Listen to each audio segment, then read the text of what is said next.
Continuing with part two of the culture, the economics, and the geopolitical topics of Latin America. This is a very, very diverse place because of the different colonial influences over time. A mestizo Spaniard Indian offspring was something that the Spaniards were trying to avoid. They were always obsessed with racial purity, but it was impossible for them to maintain that. And this idea of miscegenation or racial mixing, it's the norm in Latin America, as it is in just about anywhere in the Western world. And if you want to really talk about racial groups today, these are the four main broad groups. The Blancos, who are of European ancestry, or the Mestizo, that was mixing with natives, Indio-Indian ancestry, or Negro-African ancestries. The language, most Latin Americans speak Spanish. However, 33% speak Portuguese, and that's a legacy of the Treaty of Tordesillas dividing line going back into the age of exploration. What the Pope in the Vatican did was draw an imaginary vertical line down the globe, and anything west of that line was considered to be Spain's territorial interest, and anything east was Portugal. And if you'll see, if you Google that and you Google Treaty of Tordesillas dividing line, and you'll see that it's mainly Brazil. And Brazilians speak Portuguese to this day. And there are some other areas that have some really ancient languages, and these are three examples right here. There are some blended languages as well. The main religion is Roman Catholicism. 90% of Latin America is Catholic. Even the smallest hamlet has a graceful church. And what makes Latin American Catholicism unique is the syncretic religion. It's a blend of different religions and some of their historic practices. And in order to convert them, many of the priests were very wise. They allowed this to happen, and this is the only place, really, where the Roman Catholic Church has accepted this. Authorities tolerated some practices as long as the conversion was taking place. Building shrines, leaving flowers or fruits to the saints is an example. In Mexico, you see everybody driving around with some kind of icon on their dashboard. It's just an accepted practice that in other areas would be considered pagan and would not be tolerated. But these syncretic practices evolved among African slaves of the Caribbean and in Brazil, because historically in Africa they were animists. 4,000 slaves went to Brazil, more than any other region of the so-called New World, because the native population, when the Europeans and these groups first met, Native Americans were nearly wiped out from European diseases. There was starvation because their food production systems collapsed because there's nobody to work the farms. And they're also fighting amongst themselves, and they destroyed themselves. And these are some of the other African-related groups that have converted to Catholicism. The biggest folded practice is Carnaval, Brazil's most popular festival. It's a major part of Brazilian national identity. It lasts for 3 days, just before Lent, and the samba is performed with African rhythms during nightly parades, and that is one gas, ladies and gentlemen. Latino culture is worldwide, and mainly because they are hearty, enthusiastic supporters of football, the tango. Univision television is quite popular in Eastern Europe, if you can imagine that. Jennifer Lopez, Ricky Martin, that's kind of a dated example. Is he dead, ladies and gentlemen? Is Ricky Martin dead? Telenovelas, weekly soap operas that are staples of television, are popular in many different parts of the world. And that's about it for the culture. Economic. Since the 1960s, Latin American governments have emphasized manufacturing. And what they have basically done is constructed the maquiladoras, assembly plants that line the border with the United States. Once NAFTA was passed, the North American Free Trade Act, manufacturing left the United States in droves. And these numbers are dated now. There are still those plants there, but the maquiladoras that were attractive in the 90s to American firms in the 21st century, now plants in China and Vietnam are more attractive because the wages have rose in these regions, and now manufacturing always goes to where the wages are lowest. That is just a fact of life in those types of businesses. At one time, an auto worker in a GM plant in Mexico, this is a dated statistic now as well, worked all day for what the GM plant worker in the United States made in an hour. Those days are long gone, ladies and gentlemen.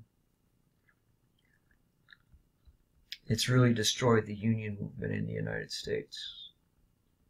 And there's not a lot of regulation of these particular plants.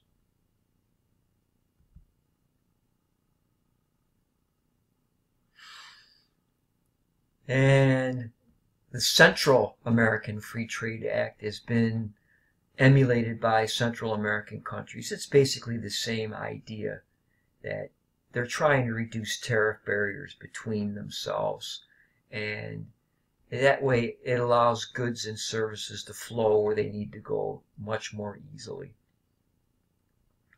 With all trade agreements, some people gain and some people lose. It's not absolute. In some parts of Latin America, there are entrenched informal sectors that we talked about in the last video. There are millions of people who still rely on this type of existence. It's an indication there's still a lot of poverty in this region. Historically, this was an extraction economy or agriculture. Silver, gold mines, and sugar plantations were the main sources of wealth, and it led to export-led development. The problem with growing commodities is that they tend to bubble, and when they do, they burst and prices collapse. I've seen coffee prices collapse twice in my lifetime. It's been a long time since it's happened, but it periodically does. That'd be sweet. I'd like to see a 5-cent cup of coffee again. In the 20th century, things have become more diversified, and it continues in that direction. And part of the problem is that it's mechanized farming and not as much labor is needed. And that feeds the cycle of poverty and the rural to urban migration. They have a lot of natural resources here. And there are still, those extraction enterprises are still very, very profitable. And these are some of the results of mechanization. Teak is a highly sought after wood. It's very hard.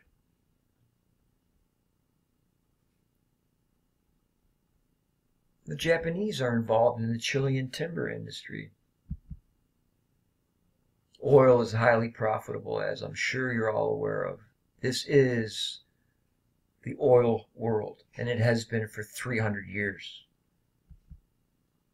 Venezuela, Mexico, and Ecuador are the main countries with huge supplies, and they are in the export business. When Chavez was still the dictator of Venezuela, he artificially set the price of gasoline, and it was, I think, 19 cents a gallon there. That was just a few years ago. And that's where that country gets most of its revenue from. But that has changed. They want to build some pipelines across the Amazon, and Chinese demand is driving this. Brazil has invested heavily in biofuels, flex fuels, cleaner burning. and sugarcane can be used to produce this ethanol. And again, they've had those plantations there for centuries. In the global economy, economists used to classify the region as underdeveloped as a result of dependency on their old European colonists, but that is changing rapidly in the 21st century. They're still very export-oriented, and as a result of that, they're subject to fluctuations in the global market. The prices of things are not always high.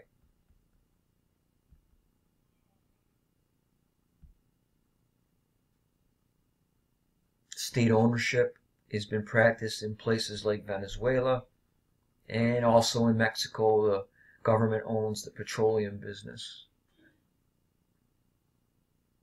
North America is still the largest source of trade, but as mentioned, the Chinese and the Japanese are becoming more involved in that region of the world.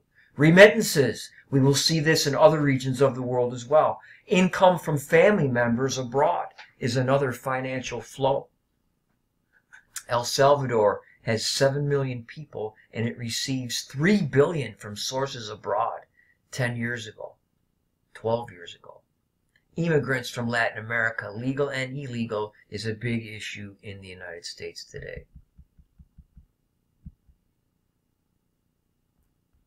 And this is a big theme of world regional geography, ladies and gentlemen, neoliberalism. Privatization, export production, direct foreign investment, and removing tariffs seem to be the engine of development for most of the regions of the world. And if you're interested in looking through this, you can. We talked about life expectancy, but I want to get into the geopolitical issues of Latin America. The Organization of American States was organized in 1948, but it has roots back to the late 19th century when the newly independent countries sought cooperation with the Colossus of the North. The Norteamericanos have stepped in numerous times into the affairs of Latin America because of the Monroe Doctrine and the Roosevelt Corollary.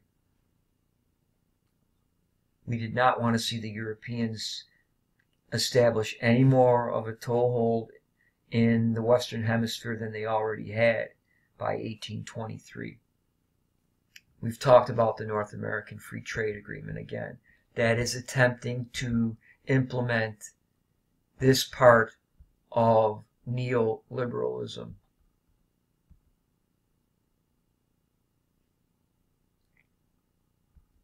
Mercosur is a regional trade bloc between those countries. We talked about the Central American Free Trade Act. Drug trafficking is a huge part of Latin America. Cocaine, marijuana, and some of these liberation groups control that drug trade. That's where they get money for their firearms. There are big cartels in Mexico, Brazil, and El Salvador. Escobar was a famous cartel, the Medellins in the 80s. It's corrupted a lot of politics in the region. And the U.S. has attempted to eradicate a lot of cocaine production. Successful in some areas, but overall it hasn't really gone down. As long as there's a demand for these items, they're going to be made. And I believe that's all for these last 3 topics.